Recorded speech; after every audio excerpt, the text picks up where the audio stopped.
Welcome to the Alarpa Podcast, the home for cultural chit-chat in and outside Madrid. People will talk.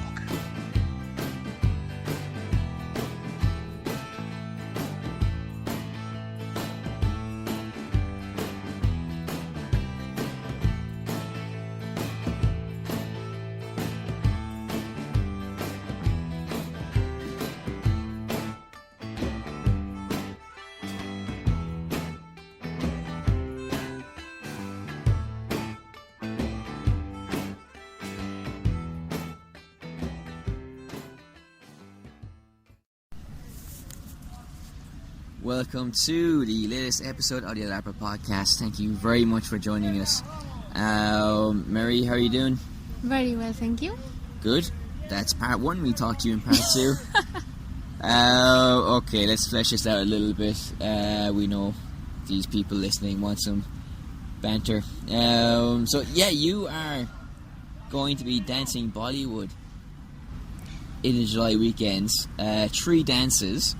One's regional, one something else, and one is shameful and saucy. You mentioned about the regional dance, how you prefer those regional dances. Yes. Now, off podcast microphone, we were talking about Asia in another context, but they've actually adapted kind of Greek theatre in Korea, specifically the tale of Helen of Troy.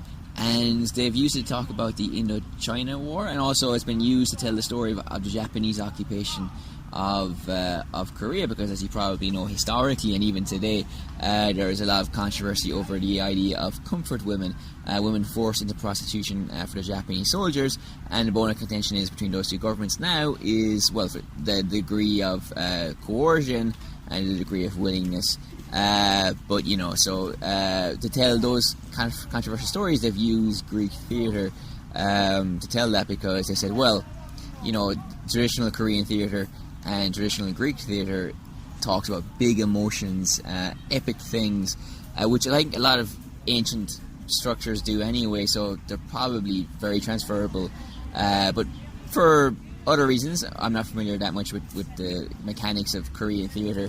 They transfer very well, or they accept very well the kind of mechanics of Greek theatre as well.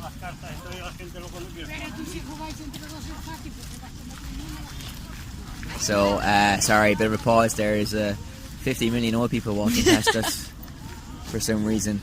Anyway, so we'll just keep talking, and hopefully they'll scuttle off to their bridge tournaments. That's ageism. You should keep me in check. I'm not, because whatever the volume you have, theirs will be louder. That's true. This is all part of the beauty and poetry of recording outdoors in Madrid. While we get our new studio set up. And also as well, they left the guy whistling at the back just to screw us over. Couldn't get that out of the way at first. No, it had to be the last. Anyway, yes, I got distracted. Yeah, the reason I bring it up is in relation to your dancing, because you're going to be doing a weird interesting fusion between salsa, flamenco, and MC Hammer shit. No, that's just the pants. Okay. Yeah? No, well, it's just Bollywood. I think we mention all the times. It just mixes with all the dances. They love just getting all sorts of world dances, and now I'm really scared at your change of body language. No, I want to put it to you. Okay. That your Bollywood teacher probably doesn't know many Indian dances, and that's why she has to go, ta-da! I've mixed German strudel dancing with Bollywood dancing. No, it's because in the past that they had their own traditional music, but part of it's still traditional, but part of at the end of the day, Bollywood is music that comes from the movies. So in the movies, they take details from all cultures, and they like mixing it. It's part of the entity of the music. Well, that is movie. That's movie making, I guess. That's true. Quentin Tarantino is famous for taking things from other cultures. There's a great movie. I can't remember the name. It's a French movie. Starring a guy who was a criminal mafioso, played the piano as well, and was based on a Harvey Keitel movie from the 70s. So a rare example of a movie going into French cinema from Hollywood. Usually it's the other way around. So you're right. I mean, in cinematic terms, it's not an unusual process. So this old person alert here, I think they're staying away from us. The stench of youth coming from us is too much, so I think we'll be safe. Anyway, I must send this to you. I've seen examples of Indian soap operas, and the editing is incredible. Do you have any idea what I'm going to talk to you about? No. The reaction shots. I don't know if this is real or not, because this is a meme that's been going around of like different Indian things. And if this has been edited by somebody else to make it look ridiculous, then I apologise for it. But it looks like it's legit. Where somebody reacting to something, you have 5 reaction shots with just 5 people in the room, slow motion. There's one scene they show of one person she's looking at a guy and he's looking at her. She's in a car, and it cuts between the two of them, and there's slow motion, quick motion. There's black and white. There's static. There's even another scene where a woman is signing a contract, and she uncaps the pen, and it's like The Matrix or a John Woo movie. Also, it's just any simple action is just ramped up. It's like they've put the editors in their room and gave them 500 grams of cocaine and said, "Hey, make this dynamic." So we'll put a link to some examples of this in the podcast bio. And I'll definitely send this to you because you can give me your reaction or we can watch it together. Yes, well, yeah. I would believe it. I mean, of course, maybe it's been exaggerated just for the sake of having fun, but I would believe it because I've watched Arabic soap operas and they're very similar. It's very dramatic, and Turkish it's dun, dun, dun, dun, and then all the faces and yeah. Yeah, and to be honest, South American soap operas sometimes are like that as well. It's this huge dramatism and stuff like that. Yeah. And sometimes this beat and things like that, and then nothing really happens, but it's dun, dun, dun, dun. Yeah. We're out of ice cream. Yes, exactly. Dun, dun, dun. I need to get a new pen. Dun. That kind of thing. Need to get the windows cleaned. That's so Casio. And so on, yeah. Okay. Fair enough. Speaking of soap operas, didn't think this was going to go in this direction, but I'll tell this story and we'll go to part 2. In the Blind Boy podcast, he talks about how his grandfather, his unit of the IRA, the old IRA, captured a British soldier, black and tan, during the Irish War of Independence. And because the guy was English, he had no idea what he was talking about, because back then we didn't have TVs, obviously, to kind of educate us about other accents and get our ears accustomed to it. And as a side note, if you ever hear a posh wanker from Dublin 4 speaking like a posh wanker, it's because TVs came in the 60s and they started watching American and British shows and started to sound like a wanker with their fake accent. Literally, sociologically and anthropologically, a lot of those accents from that posh part of Dublin did not exist in the country before the advent of television. But anyway, I digress. The story is interesting because, the guy worked on the farm. I think he was happy to be out of the firing line. And then, several years later, EastEnders is on the TV, and the grandfather goes, "Oh, that's the accent where that guy was. That guy we had here. That's his accent." So obviously he was like a Cockney or something, but which he never knew until watching EastEnders. Kind of made his brain remember or make the association. Oh, that guy, that black and tan, is from that part of the world, kind of thing. So interesting, okay. Yeah, very interesting. It's crazy always about the accents and and then the way that even conversely, the way that people are forced to adapt to their accents, or socially, or of course, show class or whatever, RP and all this, or receive pronunciation. Well, yeah, but of course it's pointless to impose those things on accents or languages because I think now, I'm sure in lots of countries this has happened where there's only been clean accents for the TV stations or for the bits between TV shows where the continuity, where they say, well, that was Home and Away, now next we have Wheel of Fortune. But you probably have more examples in most countries now of kind of regional accents, kind of doing those continuity pieces. But I also remember as well hearing stories about historians, historical roadshows around Ireland, and if they had a very strong inner city Dublin accent, sometimes people would be worried that they come across as well, thick, basically. In the titles or something like that.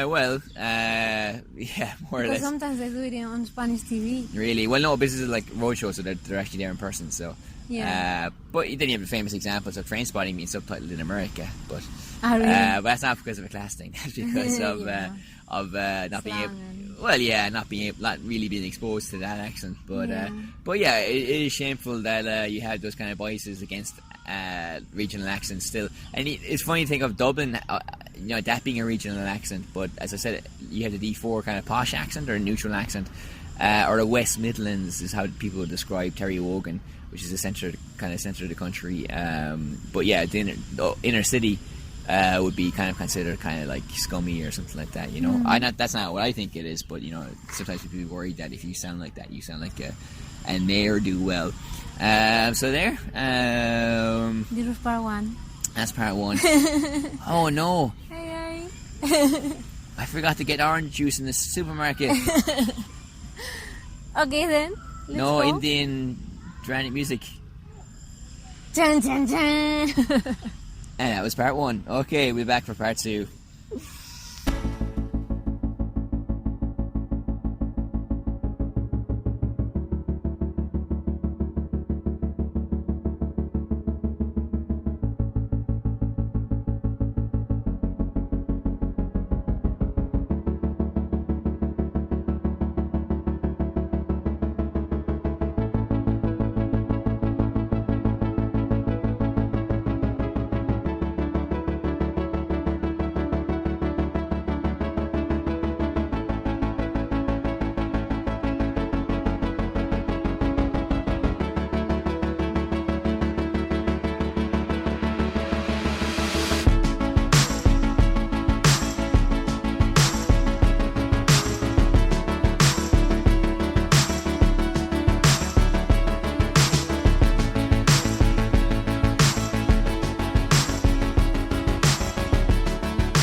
So, welcome to part 2 of the show. We're still here in balmy, leafy, sunny Manuel Becerra, and we're going to talk about various things in this part because a podcast is nothing but talking about things. So, what's your favourite thing, Maria? Free speech, excellent choice. Now I was thinking casting a pod. Oh, casting our pods. Actually, well, we've been working on a podcasting with an American podcast. This is more part 3 stuff, but basically, potentially submitting a story. Well, the story has been submitted and has been accepted, but hopefully my narration of that will be on an American podcast. More as that follows. But you also give me, told us about the Renfe, which is the Spanish rail network, and their story competition. 99 words. Yeah, it's a micro story. It's very fashionable at the moment. It is quite fashionable, yeah, because judges couldn't be bothered. Yeah, but word limit is getting like shorter and shorter. Like it's gonna be like 3 words next. Yeah. Do you have an idea where we're going to make 2 submissions, 1 each? Yeah. I don't know. Do you have an idea? Well, it's about like train and traveling, and then everybody's just gonna be doing the typical like metaphor or whatever. So. Because you know what trains represent. Traveling. Exactly. And I don't know, maybe something to do with train spotting. That'd be great, actually. So there. Heroin on the old Charmartin Sol Express. Yeah, just want to make it something really wacky that they'll completely ignore because it's too wacky, and then something that is like very mainstream will win. That's how it works. Yeah. They don't respect artistic integrity. Exactly. That's how they roll. Speaking of wacky, I've shown you Jonathan Pye before. Oh yeah. So, do you remember who he is? Yeah, he's the guy that does fake news. No, he doesn't do fake news.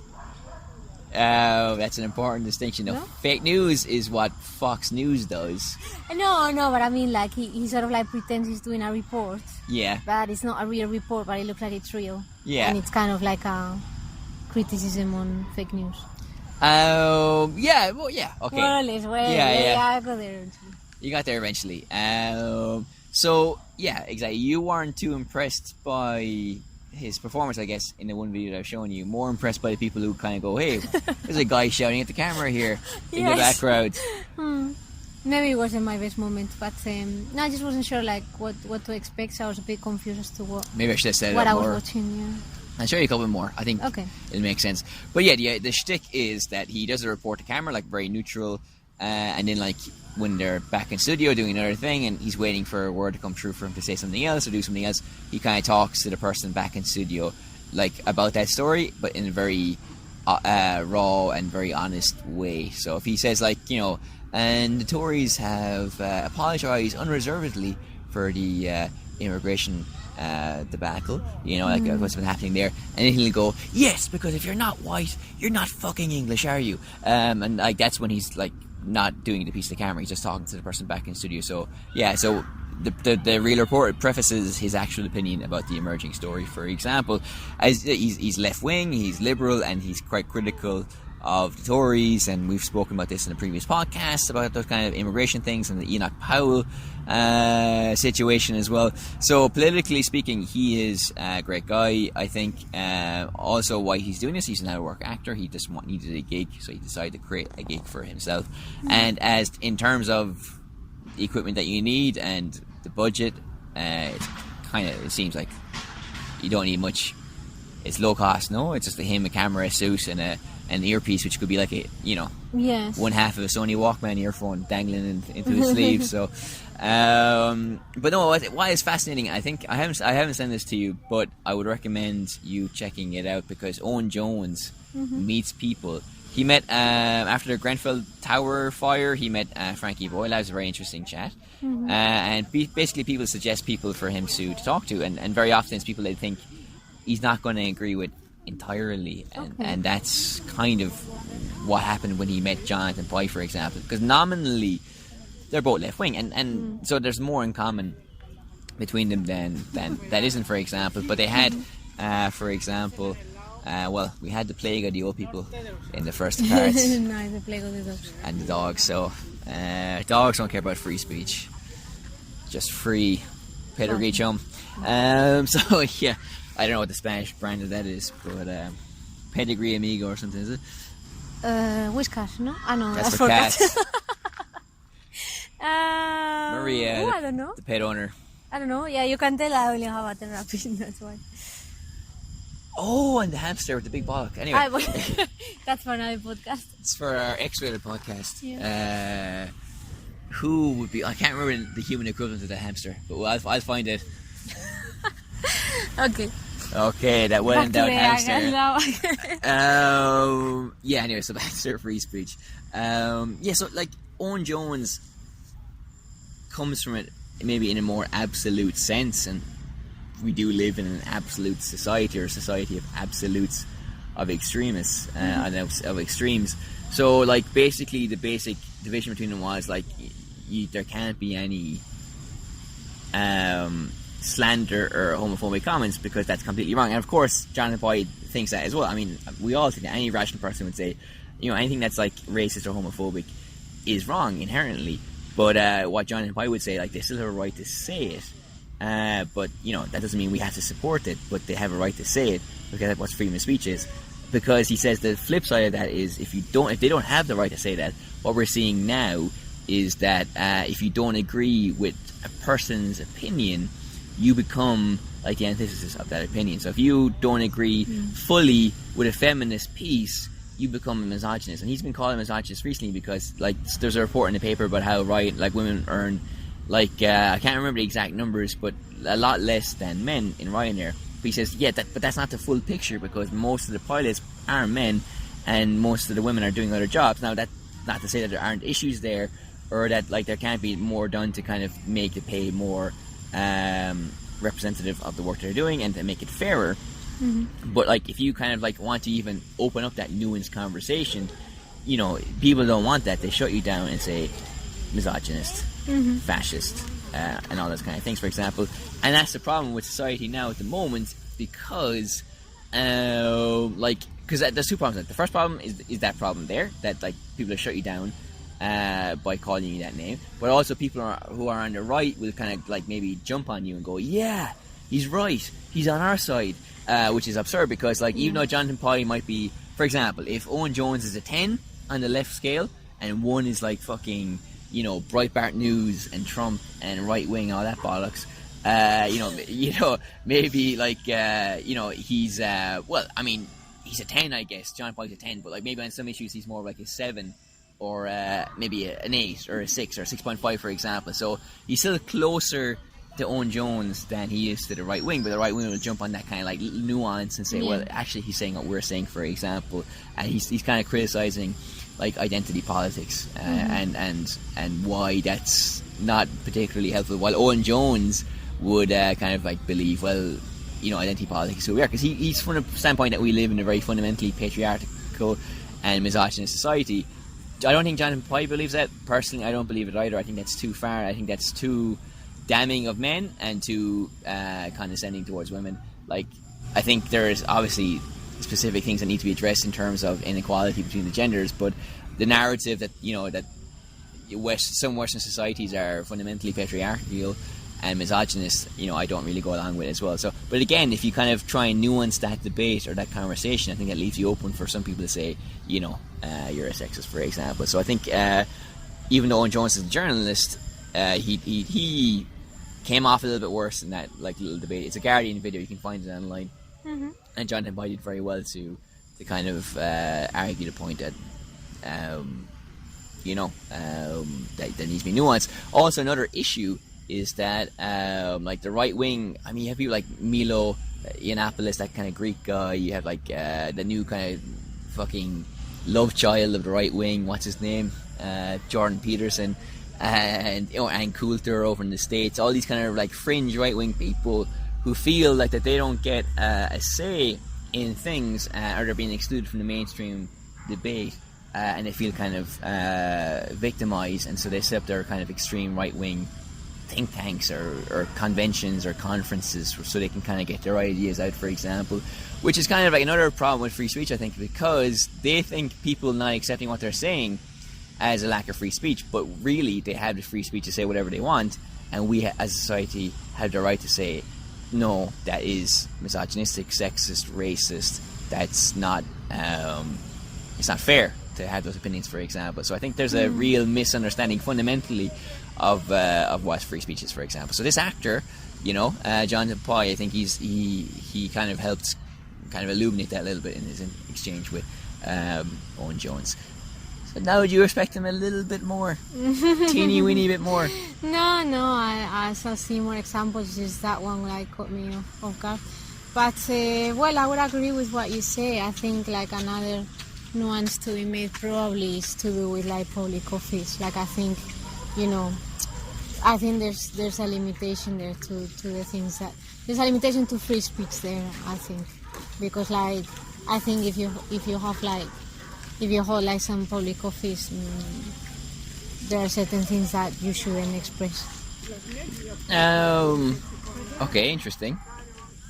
I'll leave it there. Why, is there an example of a Spanish politician that said something that was...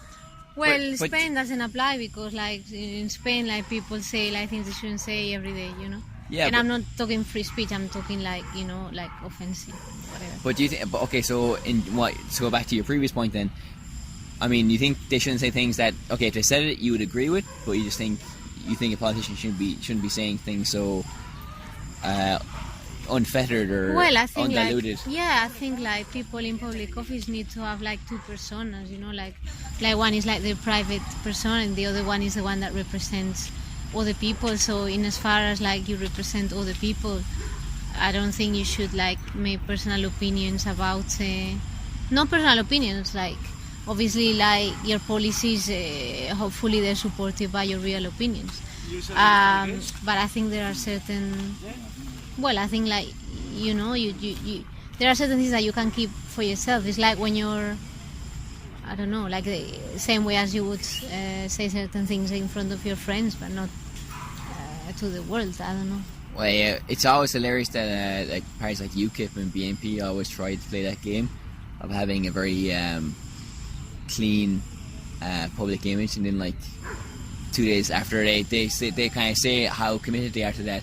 There's like a drunk guy at a UKIP party saying how all Pakis are bastards or something like that. You know No, what I mean? I don't mean. Yeah. Yes, I don't mean it in that way. That of course, like it's pointless, like being like that, and then in private life, like being so dismissive. Yeah. But I mean that I think like, well, I don't know. Like I think in public office, you should be careful not only with what you say, but with what you do, because at the end of the day, I don't know, you're there representing a lot of people. Well, I think that's fair because you have to keep a lot of people inside. Especially someone like Macron, for example, exemplifies kind of both those things. One of being, in one sense, very like unfiltered, I guess, but also he has to respond to lots of different sides. He has to keep the kind of left and the right on side, so he can't go too far in that direction either. But also, people are very tired of the traditional party, so that they like people who kind of say things as they see them and don't care for this type of thing. Now, in terms of Macron, like it can come across as arrogance, or maybe you need that self-drive to or that self-belief to do what he's trying to do, because he's taking on huge entities in terms of trade unions in France, and he's trying to reform the economy, like the big white elephant of French politics that's never really been done. But in his case, like, this has been his first year of the presidency. We'll see how far that takes him in the second year, because he can't coast on charisma and promises for much longer, because he's going to start to deliver intangible results. And but he's made some controversial decisions as well. Yeah, it's kind of like don't completely match his public, his platform was like kind of like the darling of the left, but I think his decisions have been more on the right. But that people say that's because the left will push come to shove, will support him, but the right need to be brought inside. So maybe you have this dance that all politicians have to do. But in the case of like someone like Trump, for example, like he was completely unspoken. So I think you're right. I think this supports your argument, because like he was like saying for his whole campaign how China is like a criminal, they're stealing our jobs, for example. Now the other day he turned around and said we have to help the Chinese telephone company get back into business, for example, even though they've been implicated by the FBI in helping Chinese security agencies kind of listen in on American citizens and do kind of like not very nice things. So when you kind of say things that are very extreme, either you have to back them up, which isn't always the best thing, because very often extreme things are very negative things, or you leave yourself open to ridicule, because like what you're actually doing is in such a stark contrast to what you're saying for like several months in the campaign trail. But this is a sad thing though, because like nobody really cares, because if you are in one camp, you're in one camp. It's like a football team, you support that to the bitter end. And we mentioned in a previous podcast with Putin, for example, during the Russian elections, people were aware of the other things, but as long as their thing was looked after, they were happy with that, and now when it comes to something like Trump, and there's like one town in Texas, I think, where it's Texas, where he got the most votes of any place in the United States during the election, and that's because a lot of them are farmers. They wanted the state tax to be taken away, because if you have huge land, you need to be able to sell it or whatever, or transfer it onto somebody else without having to pay a huge amount of tax to the government. Otherwise they have to sell some of the land, and maybe it won't be sustainable to keep the farm. And that has never been delivered, and this huge tax cut, it's screwed poor people and favoured the rich. Basically, it's basically a present to rich people. And when these people who were banking on this were asked about, well, has your attitude changed towards Trump? They were like, we'll live in hope. We'll see what happens. And I know all the other stuff, I'm not really paying too much attention to the Russian investigation or the other things, for example. So, like, the relationship we have with our politicians and our political parties is very irrational in any way. So, like, it's hard to know, like, should you be outspoken? Should you be kind of playing the game? Does it even matter? Because, like, if people are behind you, I don't know, maybe they'll be behind you no matter what, because they have this kind of philosophical idea that, well, you represent this thing that's fundamental to my identity, which is not your words, your policies, but your place in the political spectrum. So I don't know. So, but I think you're probably right though, Dan, to refer to your specific point, that you're probably better off playing it safe and having your private opinions, but also having measured public responses. Yeah, that's a bit what I was getting at, because Yeah. at the end of the day, I mean, you're free to have your opinion, and you know, I hope you don't have like any extreme opinions like in your private life, but... Oh, sorry to go after. There's two cops just rushing down here. I thought we were going to get nicked for having extreme political opinions, given how free speech goes in this country sometimes. But they seem to be going off to the right. I think they've got distracted by the gymnastic people.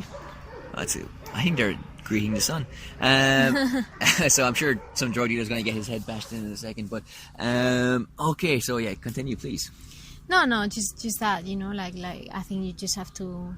I think perhaps because I'm used to politicians in Spain just putting their foot in it all the time. You know what I mean? Like, it's not like political correctness. It's just like having a bit of common sense that, you know, if you're like in public office and that you're representing, you cannot express yourself like the way you would express yourself in private.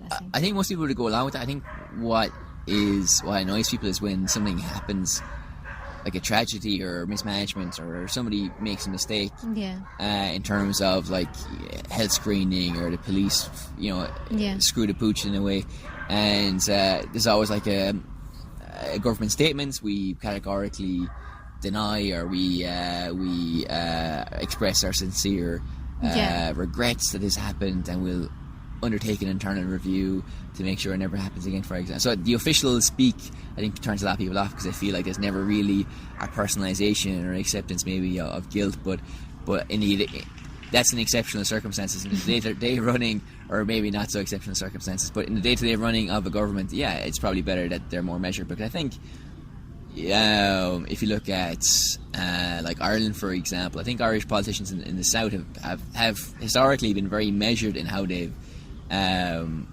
approached Northern Ireland, for example. So no matter what the prejudices are or the fears are of the other narrative or the other side, I think it's actually very hard to say factually, well, the Irish government has done this, and that's why maybe United Ireland would be a mistake, for example. So I think there's an element of, I think, you know, because I remember as well studying this in university for my thesis, and they're very happy that Amnesty International could say the things that they couldn't, because they couldn't openly condemn some of the abuses that were happening there. And when somebody else could do it, they were like, okay, thank God somebody's saying it, because we're not really in a position to do that, for example. So, and later down the line, that's kind of given them more legitimacy, I think, and more power to be like a stakeholder in the conversation that's always happening in Northern Ireland, and make the idea of maybe joining up with the Republic more palatable at some stage in the future. Who knows? But anyway, so maybe we've gone off topic or start rambling. But anyway, I don't know.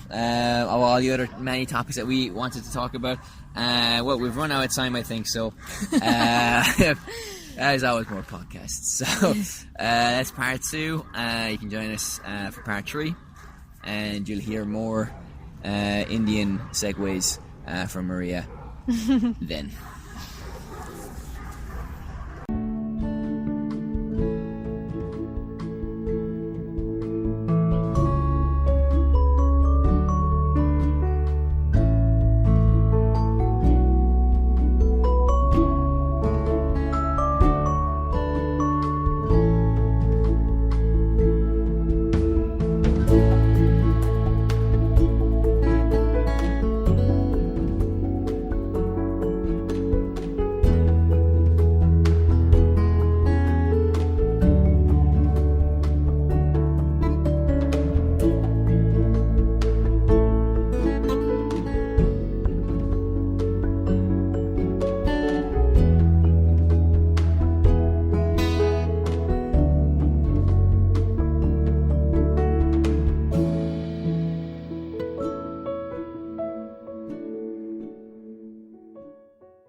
Okay, this is part 3 of the show.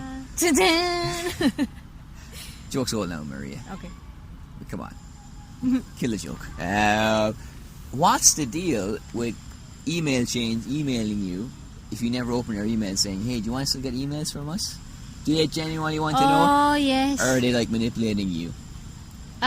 Is this about like the European data protection, new laws and stuff? Oh, maybe it is. Because I've been getting emails from everybody just saying, you need to confirm that you still want to hear from us. Oh, yeah. But then if you say you don't, then they say, but if you don't take it, you won't hear from us.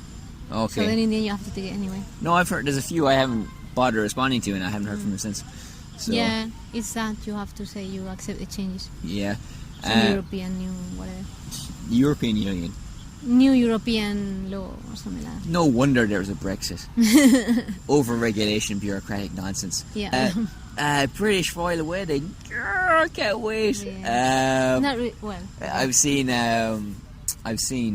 adverts for it because it's going to be broadcast on Spanish television on the Cosmopolitan channel. We started off part 1 talking about soap opera, so it's fitting that we end the show in part 3 with talk of superfluous publications that like trade and celebrity gossip, of which the British royal family are celebrities more than anything else. But I don't know. Do you think there actually will be an audience for this in Madrid?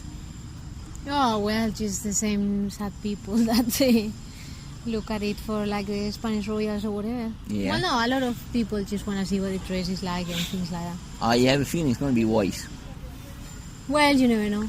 Yeah. Nice surprise. Well, look, to be fair, even though we're taking the piss a little bit, I have a student who actually had to do a story about it. I don't know how that's turned out, but I have read briefly that because the bride to be is mixed race, that she's going to be a symbol for mixed race people. And there's a great BBC podcast about when you're mixed race, how sometimes you're not white enough and you're not black enough. You're kind of caught between two stools. So I'm sure. Look, they're two human beings.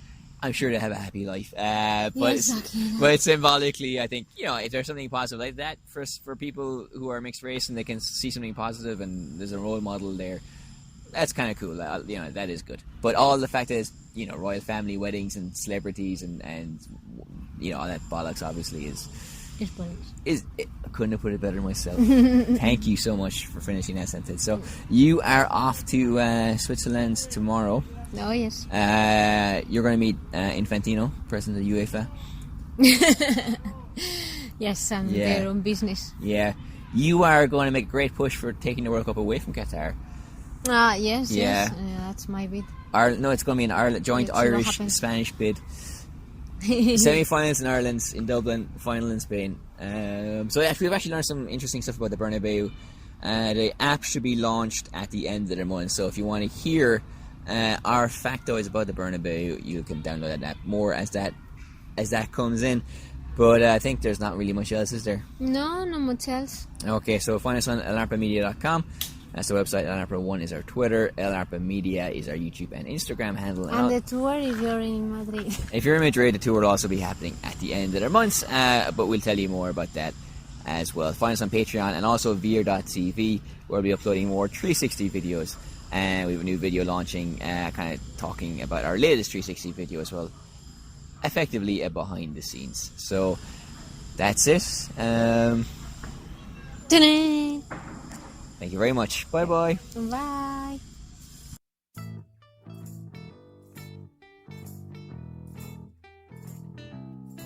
The Alarpa Podcast, the home for cultural chit-chat in and outside Madrid.